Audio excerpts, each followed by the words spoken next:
Welcome back to the channel, guys. We're so glad you're joining us for another daily Bible reading. We hope you're having a blessed day wherever and whenever you are. And today is the day.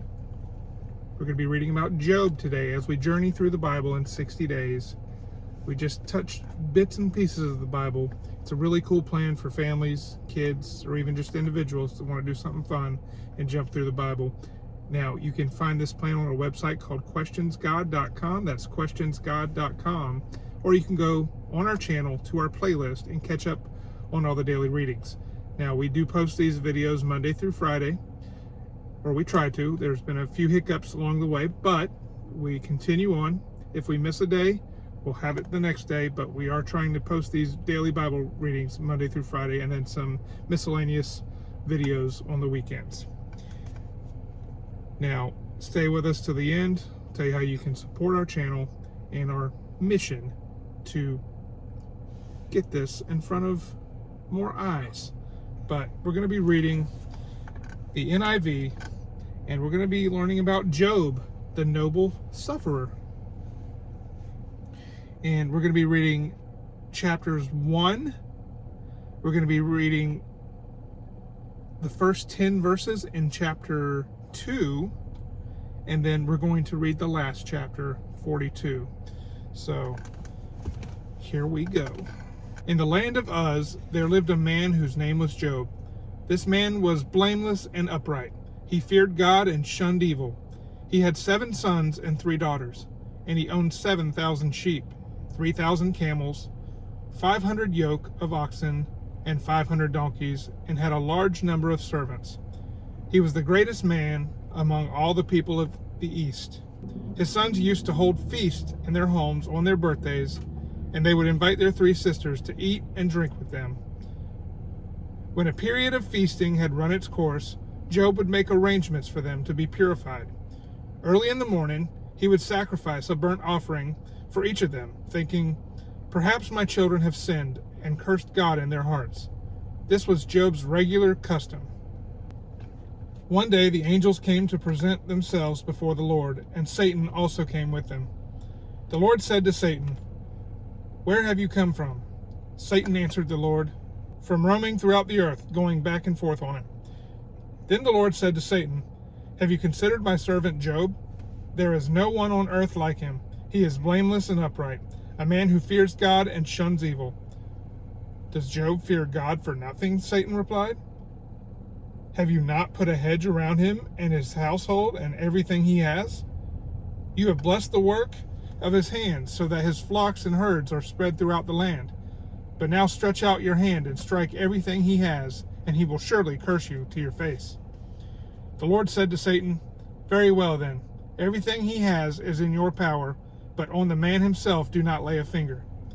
Then Satan went out from the presence of the Lord.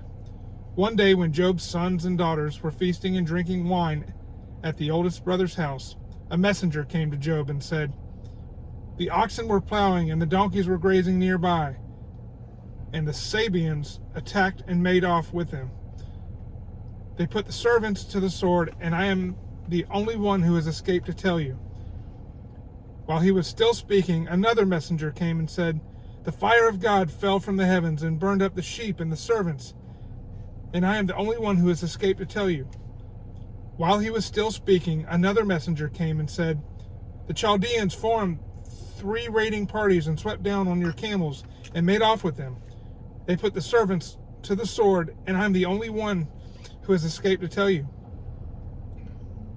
While he was still speaking, yet another messenger came and said, "Your sons and daughters were feasting and drinking wine at the oldest brother's house, when suddenly a mighty wind swept in from the desert and struck the 4 corners of the house.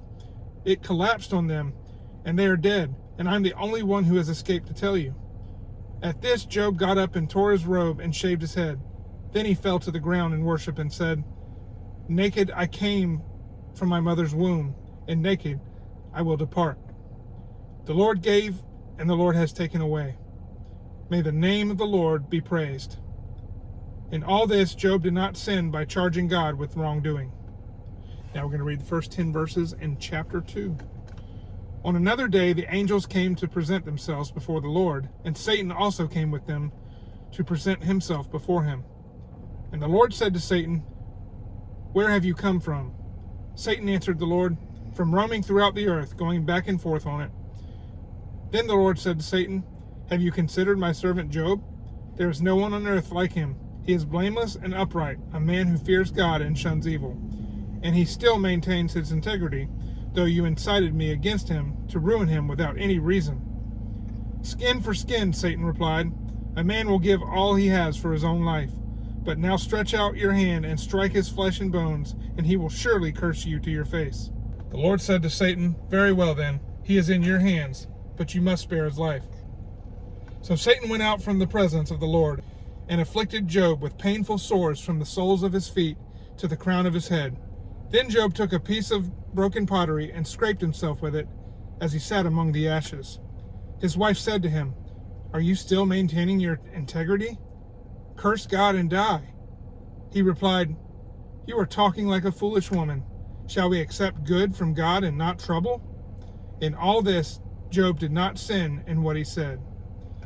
All right, we're going to move over to the last chapter. As like I said, we jump around in this series. And this is chapter 42, the final chapter in the book of Job. Then Job replied to the Lord, "I know that you can do all things. No purpose of yours can be thwarted." You asked, "Who is this that obscures my plans without knowledge?" Surely I spoke of things I did not understand, things too wonderful for me to know. You said, "Listen now, and I will speak. I will question you, and you shall answer me." My ears had heard of you, but now my eyes have seen you. Therefore I despise myself and repent in dust and ashes. After the Lord said these things to Job, he said to Eliphaz the Temanite, "I am angry with you and your two friends, because you have not spoken the truth about me, as my servant Job has. So now take 7 bulls and 7 rams, and go to my servant Job, and sacrifice a burnt offering for yourselves. My servant Job will pray for you, and I will accept his prayer, and not a deal with you according to your folly. You have not spoken the truth about me, as my servant Job has." So Eliphaz the Temanite, Bildad the Shuhite, and Zophar the Naamathite did what the Lord had told them, and the Lord accepted Job's prayer. After Job had prayed for his friends, the Lord restored his fortunes and gave him twice as much as he had before. All his brothers and sisters and everyone who had known him before came and ate with him in his house.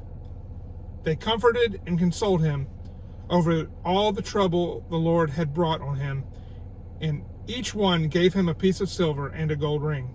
The Lord blessed the latter part of Job's life more than the former part. He had 14,000 sheep, 6,000 camels, 1,000 yoke of oxen, and 1,000 donkeys. And he also had 7 sons and 3 daughters. The first daughter he named Jemimah, the second Keziah, and the third Karen Happuch. Nowhere in all the land were there found women as beautiful as Job's daughters, and their father granted them an inheritance along with their brothers. After this, Job lived 140 years. He saw his children and their children to the 4th generation. And so Job died, an old man and full of years. And that is all about Job, and that is all of our reading today. We're so glad you've joined us. And we real quick wanted to tell you how you can support the channel. The way you can support the channel is simply by doing one of 3 things. And that all falls under the category of engaging with our video. You can either hit us with a thumbs up, a thumbs down, you can leave a comment, or you can share your video with a friend.